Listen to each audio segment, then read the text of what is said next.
नमस्कार दोस्तों विश्व में 195 कंट्रीज हैं जिनको तीन कैटेगरी में डिवाइड कर सकते हैं। डेवलप्ड कंट्रीज, डेवलपिंग कंट्रीज और लीस्ट डेवलप्ड कंट्रीज।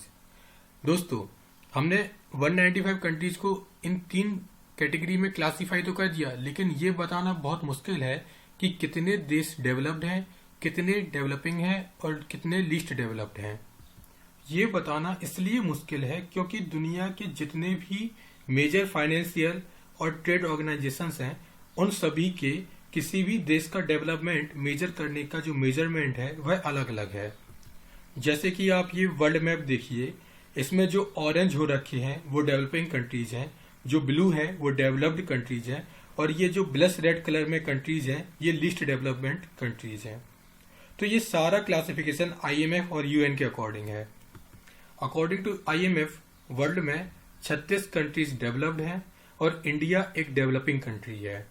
वहीं दूसरी ओर USTR ने फरवरी 2020 में भारत को डेवलपिंग कंट्रीज की लिस्ट से निकालकर डेवलप्ड कंट्रीज की लिस्ट में डाल दिया।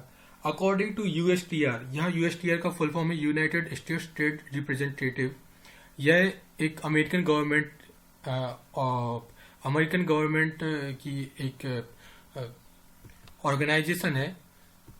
इस USTR के अनुसार विश्व में 36 डेवलपिंग कंट्रीज हैं और 44 लीस्ट डेवलप्ड कंट्री हैं। तो USTR के अनुसार भारत एक डेवलप्ड कंट्री है। अब IMF के अकॉर्डिंग इंडिया डेवलपिंग कंट्री है, USTR के अकॉर्डिंग इंडिया डेवलप्ड कंट्री है। ऐसा क्यों है?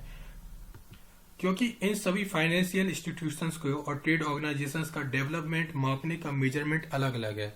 जैसे कि आप IMF को देखिए, IMF human development index, industrial base, per capita income, employment, education, इन फैक्टर्स पर किसी देश की डेवलपमेंट को मापता है। यूनाइटेड नेशंस एंड WTO ये मानते हैं कि यदि कोई देश अपने आप को as a developed country accept करता है या फिर अपने आप को डेवलपिंग कंट्री मानता है तो UN और WTO वर्ल्ड ट्रेड ऑर्गेनाइजेशन भी उसे एक डेवलपिंग कंट्री या डेवलप्ड कंट्री मान लेंगे। यदि कोई देश खुद को जैसा भी माने वैसा UN और WTO मान लेंगे। वर्ल्ड बैंक ने 2015 में कह दिया था कि अब जो समय आ गया है, इस समय ये क्लासिफिकेशन ठीक नहीं है, कौन कंट्री डेवलप्ड है और कौन कंट्री डेवलपिंग कंट्री है। ये क्लासिफिकेशन इसलिए ठीक नहीं है क्योंकि आजकल के सिनेरियो में देखा जाता है कि एक डेवलपिंग कंट्री एक डेवलप्ड कंट्री से ज्यादा प्रोग्रेस कर रहा है, उससे ज्यादा वहां पे GDP ग्रोथ हो रहा है। तो इसके अकॉर्डिंग अब जो डिफरेंशिएट करना है डेवलपिंग कंट्री और डेवलप्ड कंट्री के बीच में, ये ना अब उतना रेलेवेंट नहीं रह गया है। इसलिए 2015 में वर्ल्ड बैंक ने डिक्लेयर कर दिया था कि मुझे डेवलपिंग कंट्री और डेवलप्ड कंट्रीज का क्लासिफिकेशन करनी नहीं है, मेरे को करना ही नहीं है क्लासिफिकेशन। अब हम USTR पर नजर डालते हैं जिसने इंडिया को डेवलप्ड कंट्री का दर्जा प्रदान किया है। वो किन किन फैक्टर्स पर विचार करता है? वह विचार करता है per capita gross national income GNI पर, शेयर ऑफ वर्ल्ड ट्रेड, है ना, किसी देश का वर्ल्ड ट्रेड में कितना शेयर है, या फिर वो देश किसी जो इंटरनेशनल ऑर्गेनाइजेशन है उसका कोई मेंबर है कि नहीं है। Okay, according to USTR India is a developed country. ऐसा क्यों है? देखो, USTR कहता है कि यदि कोई कंट्री के पास वर्ल्ड ट्रेड का 0.5% से ज्यादा शेयर है तो वह कंट्री डेवलप है। और इंडिया का देखा जाए तो 2017 में USTR के अकॉर्डिंग जो ग्लोबल ट्रेड है वह 2.1% है और एक्सपोर्ट रहा और 2.6% इम्पोर्ट रहा है। ओके, इसके अलावा इंडिया जो है वह G20 का भी एक मेंबर है ना। तो G20 का मेंबरशिप होने की वजह से भी इंडिया को यह डेवलप्ड कंट्री बोलता है। तो इन दो फैक्टर्स के बेसिस पर USTR इंडिया को डेवलप्ड कंट्री बोलता है, लेकिन जो अदर ऑर्गेनाइजेशन है वह इंडिया को डेवलप्ड कंट्री की तरह एक्सेप्ट नहीं करते हैं। जैसे IMF इंडिया को डेवलप्ड कंट्री नहीं कहता, वो डेवलपिंग कंट्री कहता है। तो इस तरीके से इन सभी में मतभेद है डेवलपिंग और डेवलप्ड कंट्रीज की डेफिनेशन को लेकर। इसलिए ये बताना मुश्किल है कि दुनिया में कितने डेवलप्ड कंट्रीज हैं और कितने डेवलपिंग कंट्रीज हैं। ओके, चलिए हम आगे बढ़ते हैं। हम सबसे पहले क्या कहते हैं, डेफिनेशन देख लेते हैं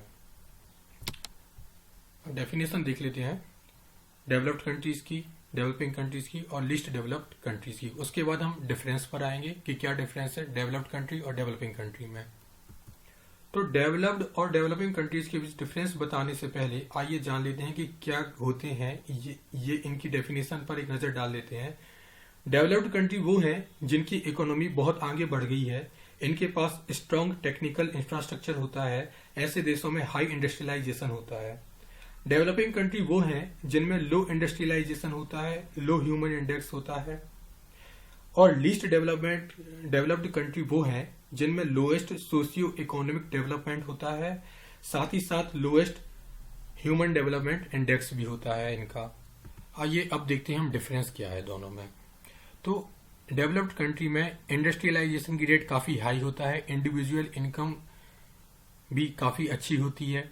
डेवलपिंग कंट्री में स्लो रेट ऑफ इंडस्ट्रियलाइजेशन होता है, औद्योगिकरण तेजी से नहीं होता है और पर कैपिटा इनकम भी काफी लो होती है। Unemployment and poverty developed countries में कम होती है, वहीं डेवलपिंग कंट्रीज में यह काफी ज्यादा होती है। Infant mortality rate, death rate and birth rate काफी कम होता है डेवलप्ड कंट्रीज में। लाइफ एक्सपेक्टेंसी रेट ज्यादा होता है। लाइफ एक्सपेक्टेंसी मतलब जीवन प्रत्याशा, मतलब कि वहां के लोगों की आयु कितनी ज्यादा होती है। ये सब चीजें ना HDI में ह्यूमन डेवलपमेंट इंडेक्स में भी काउंट की जाती हैं। ओके, अच्छा, वहीं यदि बात करें डेवलपिंग कंट्रीज की तो इनमें इन्फेंट मोर्टेलिटी मतलब कि शिशु मृत्यु दर बहुत ज्यादा होती है, डेथ रेट ज्यादा होता है, बर्थ रेट भी ज्यादा होता है और लो लाइफ एक्सपेक्टेंसी रेट भी होता है, मतलब जीवन प्रत्याशा भी यहाँ कम होती है। लिविंग कंडीशंस डेवलप्ड कंट्रीज में अच्छी होती है, डेवलपिंग कंट्रीज में मॉडरेट होती है।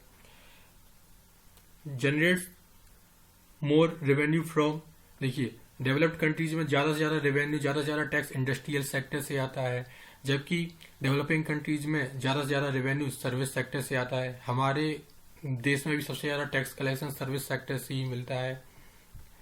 और डिफरेंस देखते हैं, ग्रोथ, हाई इंडस्ट्रियल ग्रोथ होती है डेवलप्ड कंट्रीज में और डेवलपिंग कंट्रीज में they rely on developed countries for their growth. Okay, developing countries developed countries पर निर्भर होते हैं।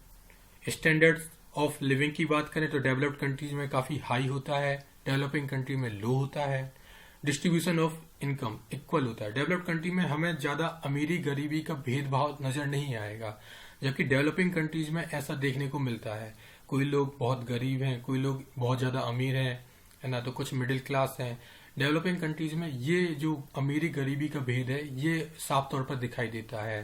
फैक्टर ऑफ प्रोडक्शन की बात करें तो इफेक्टिवली यूटिलाइज्ड, जो डेवलप्ड कंट्री में जो रिसोर्सेज उपलब्ध होते हैं देश में उनका ज्यादा से ज्यादा दोहन करके ज्यादा से ज्यादा प्रोडक्शन करते हैं, उसका अच्छी तरीके से उपयोग कर लिया जाता है वहां के जो भी रिसोर्सेज उपलब्ध होते हैं। जबकि डेवलप्ड कंट्रीज में ऐसा नहीं हो पाता है, रिसोर्सेज का कम्प्लीटली इस्तेमाल नहीं कर पाते हैं।